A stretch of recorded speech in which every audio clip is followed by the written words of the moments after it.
Hey everybody, is Jenn and Kanata. I just thought I would do a quick video on some things that I've been reading up on and things that we've implemented in our life. Last year, with COVID-19 hitting us, the world kind of went on pause and a lot of things changed. My husband's work became virtual. He works from home now.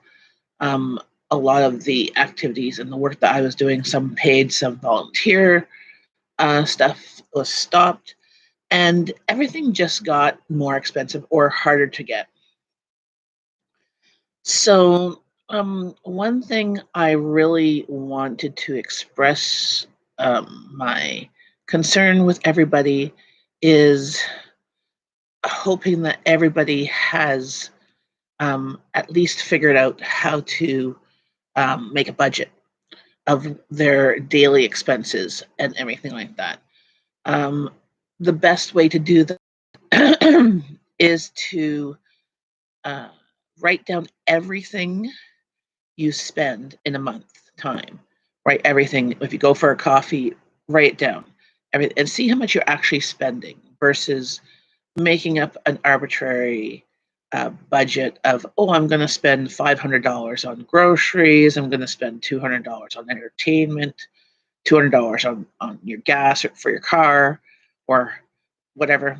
But also just to know what you're actually spending. And this includes everything from ordering from Amazon, online, from stores, the things that come up on an annual basis, like insurance premiums, or if it's monthly or yearly, or like subscription boxes or subscription services for like Netflix and stuff like that. Look at what you're spending.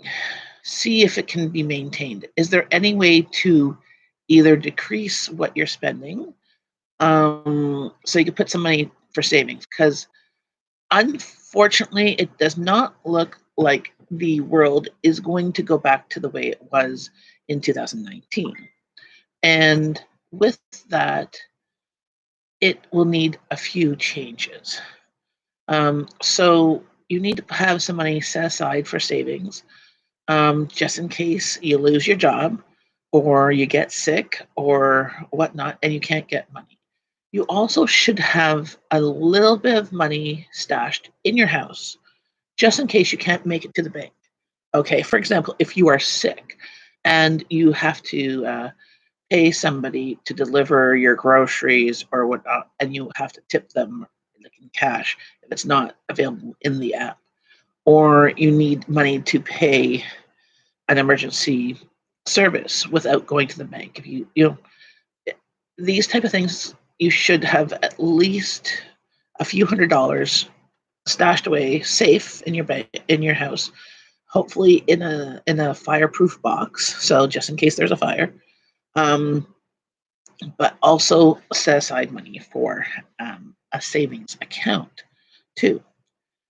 Um, what has been happening from what I've read is that things like e-commerce, like Amazon and other services like Instacart, and the people are using those more than they used to.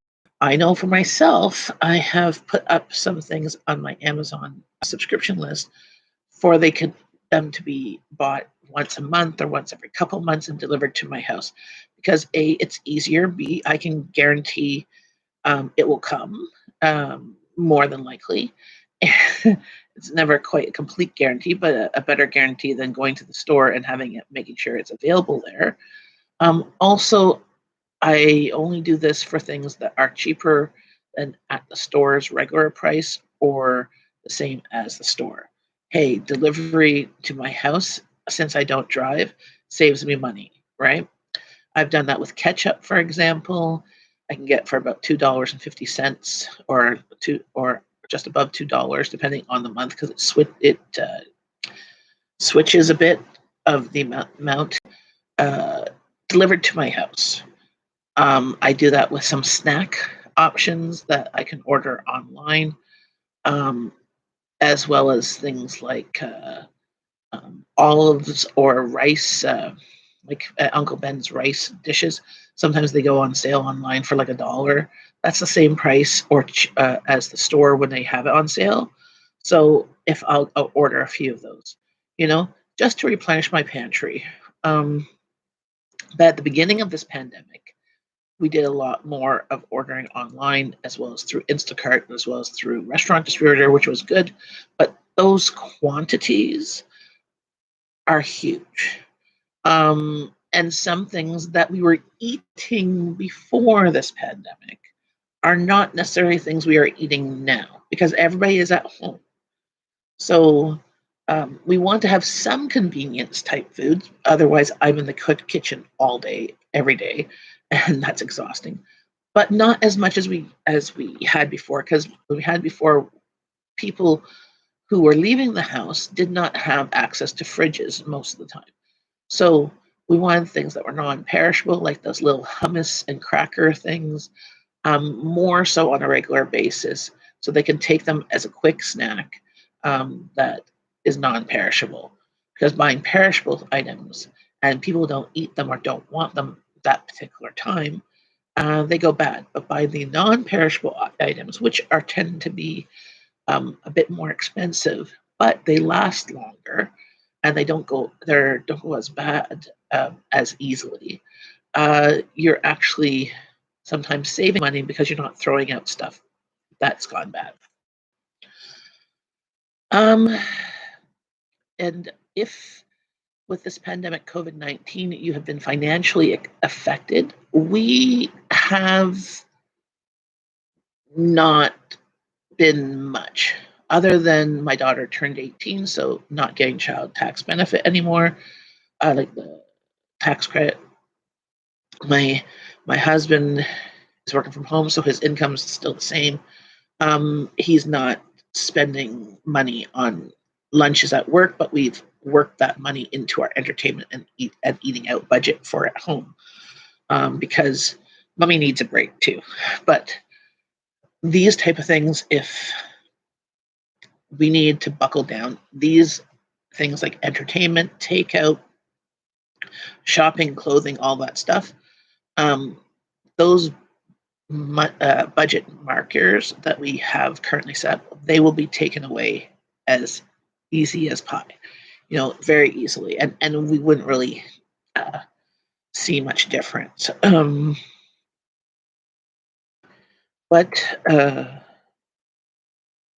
what I recommend, from what I've read, I'm not a financial planner or anything like that, is to look at also ways of how you can increase your salary. Is there a way that you can get a side gig doing something, either selling crafts or maybe look around your house if you have stuff that you could sell on Facebook Marketplace or online elsewhere.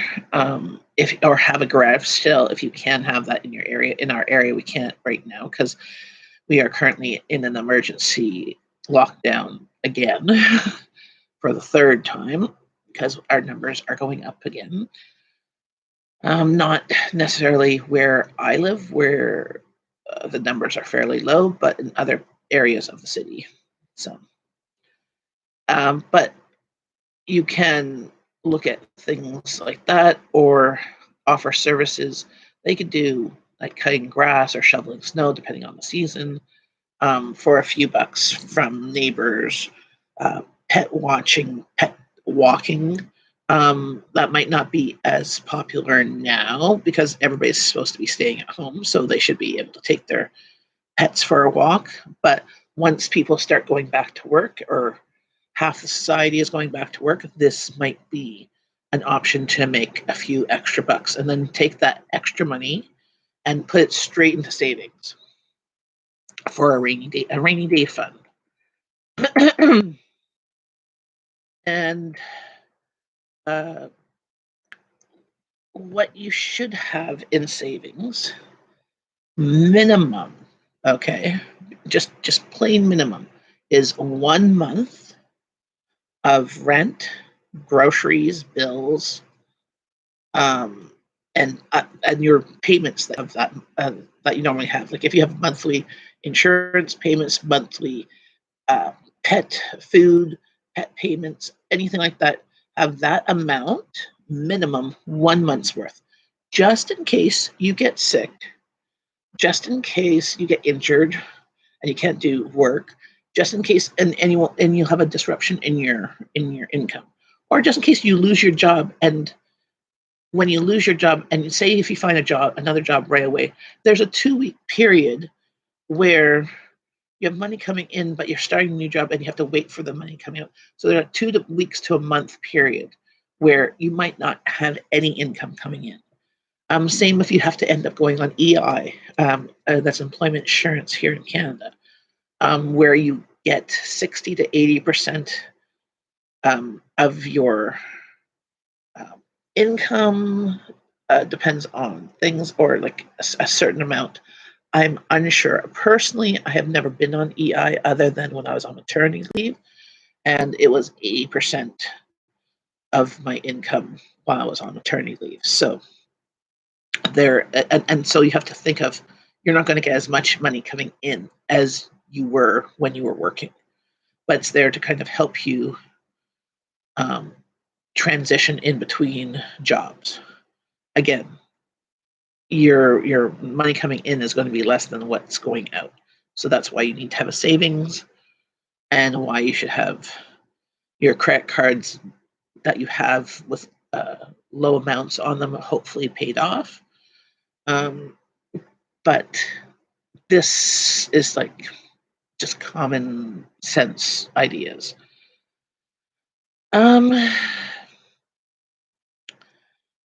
but what you should do once you have a budget of what you've currently spending is seeing how you can cut that budget down to the bare minimum, the bare necessities, how much you pay for rent, how much you pay for utilities, um, what things you can cut. Like if you currently have cable, that is usually one of the first expenses that you can cut, is cable, because in whatever it is in your area, that's $50 to $100 extra. Internet you need for work, but also internet could be used for your entertainment. You can find things on YouTube to watch, find news online to watch. So you still get those type of things. Um, and there's streaming services and stuff. Some are free, some are cheaper, but switching that out. Changing your grocery budget. That's the first place to cut is, instead of, if you typically buy organic, non-GMO, grass-fed, all those things are expensive. the the equivalent regular groceries that you can get at the store, some might be organic, but they're not certified, because of the different regulations for that. You can get cheaper. Organic and non-GMO, grass-fed, all those things are more expensive. Some studies have shown not that much more nutrients. Some things are, but other things aren't. So maybe look at what you currently buy. Certain things you want to spend money on if you want to do organic would be the fruits and vegetables that you eat fresh. Um, there's like a dirty dozen of them that it's hard to get any of the pesticides or all the pesticides and stuff off them. So if they are organic, they're healthier in that sense. But look at that.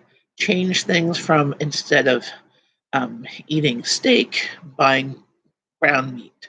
Instead of having, protein every meal, like animal protein every meal or every day, look at plant alternatives. Tofu is much cheaper per pound than meat. You can get, especially if you go to the Asian markets, or Middle Eastern market, not Middle Eastern, yeah, Middle Eastern, East Indian markets. You can get tofu and plant-based things like legumes, that can give you the same amount of protein as animal protein. Those are much more cheaper and budget friendly than animal protein. So maybe look at having a meatless Monday, or a tofu Tuesday or something. Switch out what you currently buy.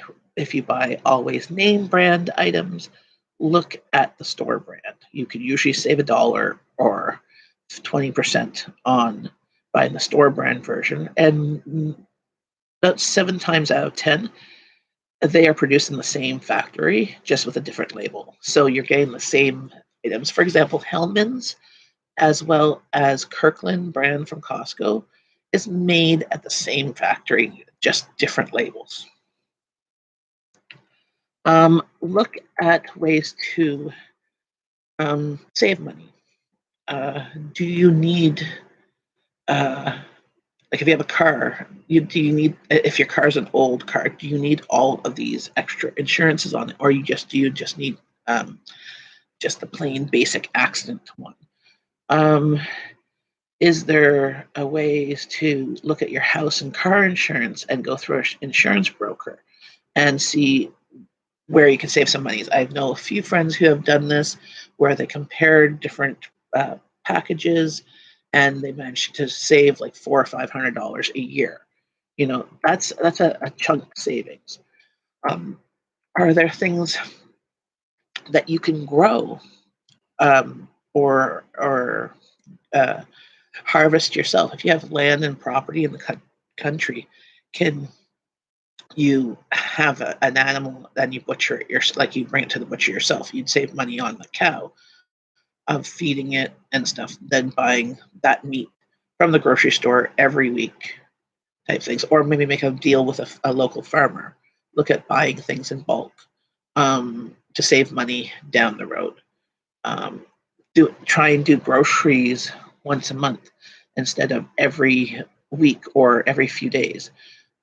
You save money by less impulse buys, and you maximize the savings of the sales and stuff. So when chicken is on sale for 99 cents a pound, you buy 20 pounds of chicken, and now you have, if you had chicken every week, you have 20 pounds of chicken. So 1 pound each week, you have 20 weeks worth of chicken. The chances of it going on sale again in those 20 weeks is likely. So you can just buy things on sale. Don't pay full price unless you have to.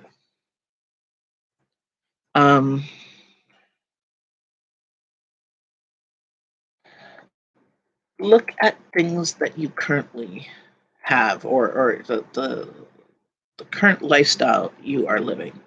Is there a way that for a short period of time that you could decrease that lifestyle and live on the bare minimum?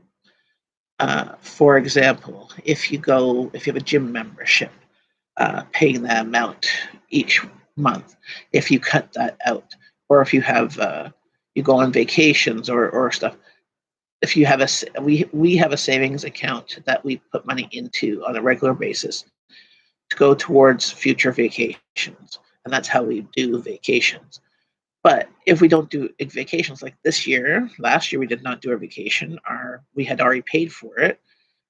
We have a credit for it. So whenever the world comes back to somewhat normal, we'll go on a vacation then. But until then, whatever money we have extra, we're just putting into a savings account, because and might be putting that onto our SPs, or just into the TFSA, or just into a savings account for those emergency things. During this pandemic in the past year, there has been 3 times where we had needed to access extra money. When my daughter was hospitalized, we needed to pay for Ubers and food at the hospital, as well, like for myself, as well as extra takeout or for at home, because it was unexpected. It was unexpected expense. Also, there was, we had some flooding with the roof at the beginning of last year that we managed to fix. Plus, like just other things, like these things come up. I think there was something else we had. We have an appliance. We might have had an appliance die, and we had to replace it because it. We live in 2021, and we need these appliances. Uh, we we're not as skilled as we would have been in the 1800s, But we had to buy something that was available, and again, appliances in our area, a lot of them are in back order, so it's just hard to get them even in a timely fashion as it was before the pandemic because everybody seems to be like it's either buying the stuff or there's shipping issues from the manufacturer. So those type of things you also have to think about too. Um, like e-commerce from Statistics Canada has more than doubled with 110% of increase since May 2019. That is huge, you know, and that's because of everybody trying to buy stuff online to have it shipped to their home because it wasn't available at their local store. Um,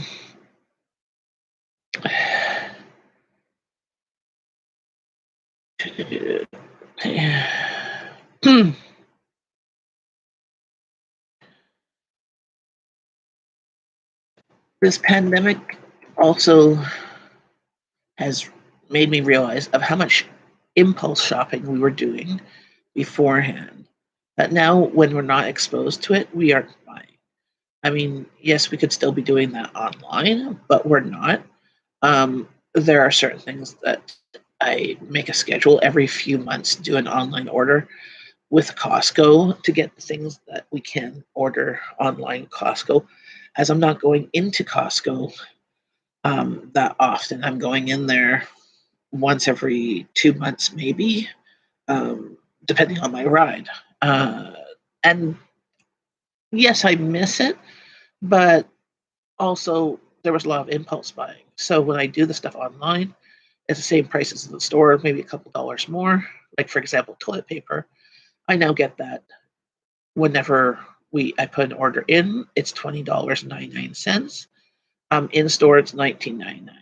So the extra dollar, it gets delivered to my door. I don't have to worry about it. I put it on the cart. I know at the beginning of the pandemic, they weren't even available in the store. That the two times I went to get toilet paper there, um, at the beginning, like last March and April, I couldn't get it. It was just not available. So,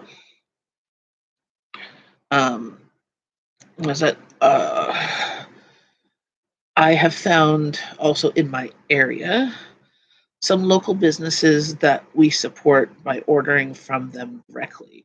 So instead of going to the store and buying these wontons that we like, we order directly from the company. And if we order a certain amount, there's free delivery. And they're a dollar less than what I pay for them in the store. So every couple months or so, we have been doing stuff like that. It saves money. It gives us a little bit of a treat, something that we like and we used to. Um, but we want these businesses to still be around once this pandemic is over. So that is why we still have our takeout budget, because the restaurants that we do enjoy, we want to support them. And when we do so, we will hopefully keep them around. That when we go back to normal, we can go back to them in person. You know, and whatever you save from cutting down on the other budgets, like your vacation budget or your entertainment budget, because honestly, we're staying at home, we're not entertaining. Take that extra money and just bump it into your emergency budget or bump it into your RRSPs or your TFSA. Take whatever little savings you have. I like to do it from each week because if it's longer than a week, I will find a way to spend it. I don't have great impulse control, so um, I set aside, this is the money that I'm spending this week. Whatever I'm not spending, it goes directly into savings. And then it's harder to take out in the savings. Like I have a TFSA, it's just harder to take out. I also set up my TFSA in one online account that basically takes $10 a month out of my other savings account. So it goes into the higher interest account just automatically, and I just make sure that other account I put in like $200 a year in throughout the year to make sure that $10, so 120 of that goes into a higher interest savings account. It's not a lot, but it's where I kind of can trick my mind to save money because the ADHD in me makes me want to try and spend it. I want instant gratification. This pandemic has been really sucky and I want to treat myself. So if I don't see the money, then I can't treat myself. But if I see an extra couple $100 that I'm saving in there, it'll make me want to spend it. So these other accounts, I just don't look at. I know they're there, but it's not in my main account. My main account is the only one I deal with money, and then I just send it over.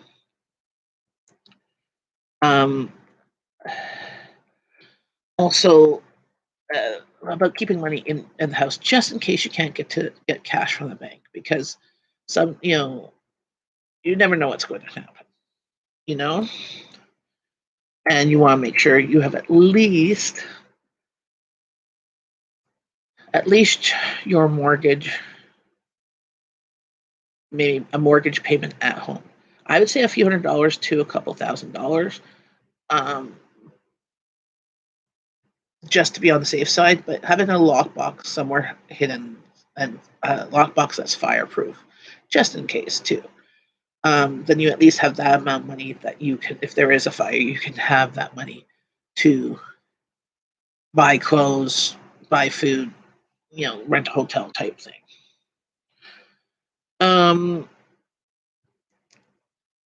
As you get more money saved up, your goal eventually will be 3 to 6 months of savings, maybe up to a year worth of savings, just in case like something like this happens.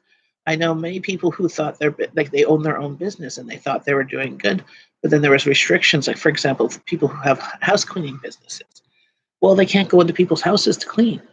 So even though they're physically able to, by law, they're not allowed to unless it's for the vulnerable population, for seniors or people with disabilities, that type of stuff. For the average everyday Joe, they can't. So, that's a unexpected loss of money that you weren't, that you expect if you're being sick or injured or that. But if you're perfectly healthy and you can't work, this is the problem. Another option you can do is also, some people take, instead of having just emergency fund, they have a bare minimum emergency fund of like 1 month's worth, and then every extra above that, they boost their TFSA, which you can still access, but sometimes accessing it might have fees or taxes on it, which deters you from accessing it for just fun, right? You would only access it for true emergencies. Same with putting it into your retirement plan. Um,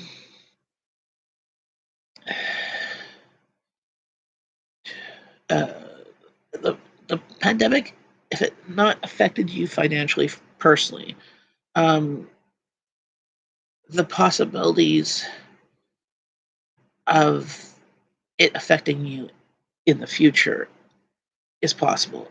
Like, what if you lost your job? What if you move? What if you have to move to a new city to secure a new job? Can you fund the move? Can you survive on one income in case one person loses their job?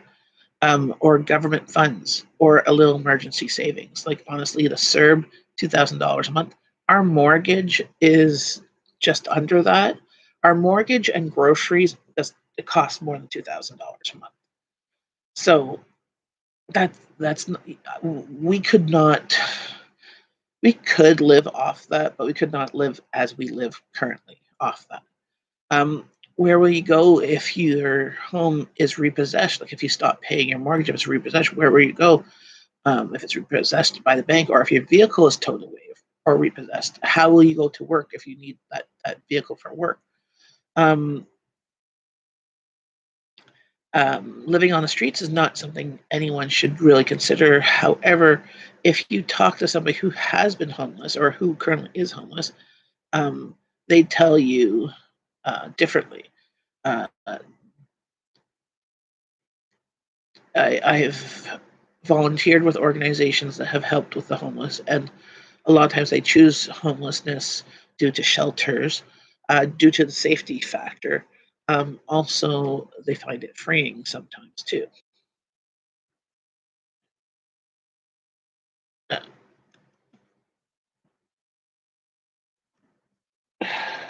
I'm ending this.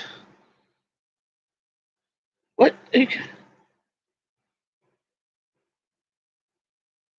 don't come at me. I'm talking.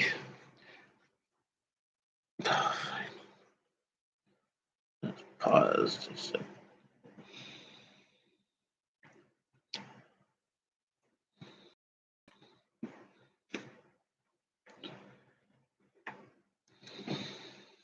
Sorry about that. Where was I? Are you also willing to use your TFSAs or other investments as needed? That is one of the things. Like, are you willing to get dinged for the taxes involved with those things, or dip into your RRSPs to get out of debt, to pay the next month's bills? You know, you really need to kind of think through these things of the possibilities. Um, there are many resources online. Just Google budgeting ideas on how to do this. Gordon Ramsay has a nice program that walks you through it. There are some things of his program available online for free, some that you purchase. Um, you can change your things that you can also think about cutting, like your cell phone bill, change it to a discount provider like Freedom Mobile here in Canada or Chatter. You can usually get a plan for about $20 to $30 instead of hundreds of dollars. That's what we do with our phones. Ours is, I think, mine's $30 a month with tax, just over $30 a month with taxes. And I have data and talk and data, but my range is different. But I don't really travel outside the city, so it works for me. Um, Also, first thing usually to go is cut cable, maybe your home phone, and just use your cell phone. I know we did that a few years ago. We had a home phone for years, and the home phone here with Bell, without anything other than we had just a voicemail, because you kind of need that these days. It was like $50 with taxes. So we cut that out, and now our home phone is free through our internet provider. We have it through akanak.com, and part of the program was with our internet, we get a free home phone. So we kept the same number.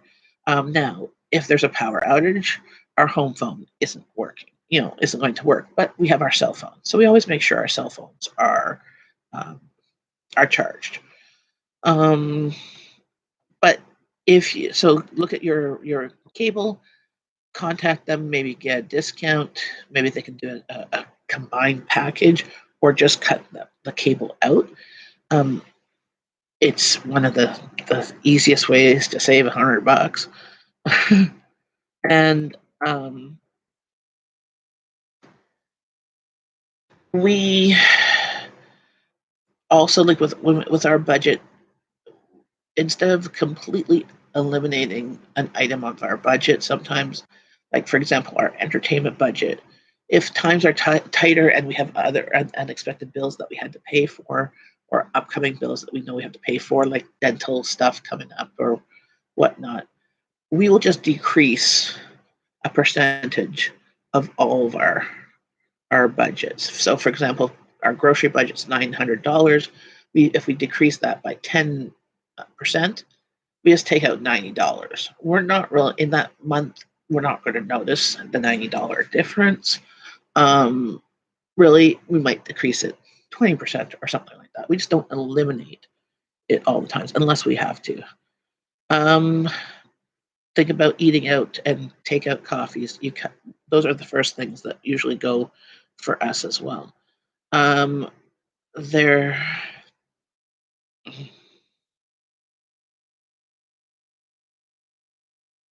but there's also some other things that you should do that you don't necessarily want to do, like if you have a brand new vehicle and you're under a lease for that, selling that vehicle now, pay off the lease and buy a cheaper vehicle, hopefully with the cash left over or cash you have on hand, will save you in the long run than paying off that lease over the next 2 years or whatever. Or and get a cheaper car with a cheaper lease. So you save money that way. It might not be your favorite vehicle, but as long as it has four wheels and doesn't fall apart and safetied, it will do. And sometimes this is just for a short period of time to get you back on your feet. Um,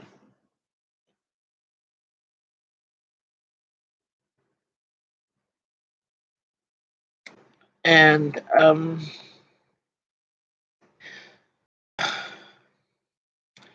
think of other ways to increase your income. So instead of just decreasing what you're spending, thinking of ways to increase your income, whether it's doing services for others like house cleaning during this pandemic, COVID restrictions, yard work, um, getting a second job, uh, being crafty and selling your crafts. Um, that has a twofold because you have to spend money to make the craft so you can sell it. And you don't always seem to get as much money as the amount of hours put into it, but there's something. Sometimes there's some type of thing that you can do. You can rent out your tools. Like if you have a whole bunch of tools, you can put on Facebook Marketplace that you're able to rent out, a miter saw or a circular saw to somebody who only needs it for a day or whatever. Say if you have one of those tile grinders or whatever that you bought for projects, because sometimes it's cheaper to buy the product than to rent it. But you could also rent your stuff out for them to use and make some money that way. So you're not necessarily selling it, but you're getting some money.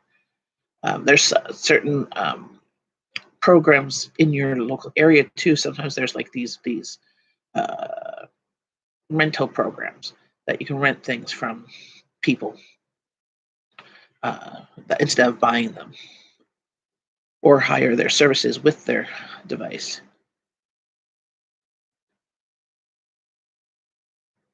Let's see. And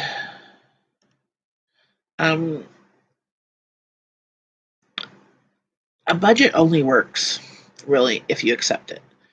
So I can make. This has been sometimes my biggest trouble is I've made budgets before, and I've cut it down to like the bare minimum, and I didn't follow it, which didn't help me at all. And sometimes these budgets that I wrote up were unrealistic, you know, because yes, you can feed your family for like under $100 a month, but you're eating rice and beans and some potatoes and root vegetables. You can do it, um, but your family might rebel. I know mine would. So doing cheap meals, one or two cheap meals, a week is better at saving on your budget than trying to go all in the deep end, you know?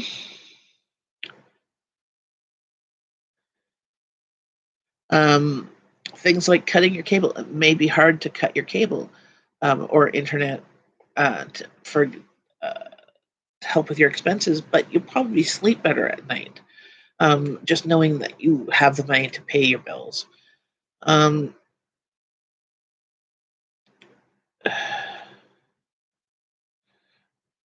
Also, think of things that you can live without. Um, some people have recreational vehicles like a boat or a skidoo or a skidoo or a skidoo or motorcycle or um, what else?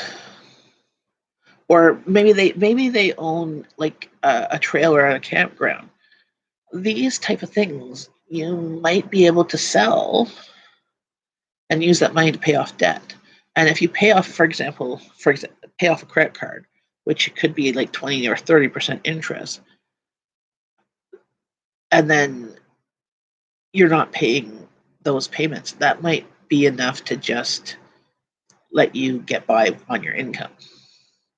You know, it's all about kind of like saving money, having putting emergency fund savings like 10% of your income, whatever that is, uh, as well as putting money into savings. Having the two, emergency fund and regular savings, it should really be able to be done that way. That way, if you have to use your emergency fund, you still have your other savings that you can put some of that into the emergency fund once you've done that emergency. But this day and age, you never know what's going to happen. And maybe it might be something like you might have to sell your house and buy a cheaper house. I know in my area, the houses are being sold for well above asking. Like our current house, it's worth like is worth like an extra $100,000 than what we paid for easily. And people are selling townhouses like ours for even more than that. If we needed money, we'd sell our house and rent somewhere or buy a cheaper house. The problem is buying a cheaper house in our area is slim pickings, slim to none. So we'd have to move out of the area. And that's another consideration, moving to somewhere cheaper. If that is, if we ever got stuck between a rock and a hard place, that is what we would do. But I just wanted to kind of talk with you guys and share some of our experiences and how this pandemic has been affecting um, us. And um, we are doing okay. Uh, Financially, things are a little bit less than what it was. My husband's income is stay the same, but we're not getting the child benefit or anything like that. So we're short a few $100s each month that we were uh, using, but we've just managed to move other things around. But groceries has increased. So um, there's that. We've felt it a bit, and we've had to make some changes. And some things actually we managed to save some money on changing our insurance provider for house and stuff to another one, and we saved a couple $100s there. I mean, not a huge amount, but you do what you gotta do. Okay. So stay safe. Um, get vaccinated if you're able to. We're still on the waiting list to get vaccinated in our area, as they're doing. I think they're at 70 and above right now plus certain pockets of the city of certain postal codes are hotspots, so they're doing 50 and above or 18 and up. But getting the vaccine, it won't cure you. It doesn't mean that you won't get it. It just means that if you do get it, you'll get a lesser version of it. The chances of you dying with the vaccine and it is less. That is what the studies kind of show, and maybe the world can get back to somewhat normal. But I just find like we wear masks whenever we leave the house. We would go shopping anywhere, social distance, wash our hands, use Purell, going in and out of stores. That is just the new normal. And it is okay. Not great, but it's okay. So, have a good day. Stay safe. Bye, friends.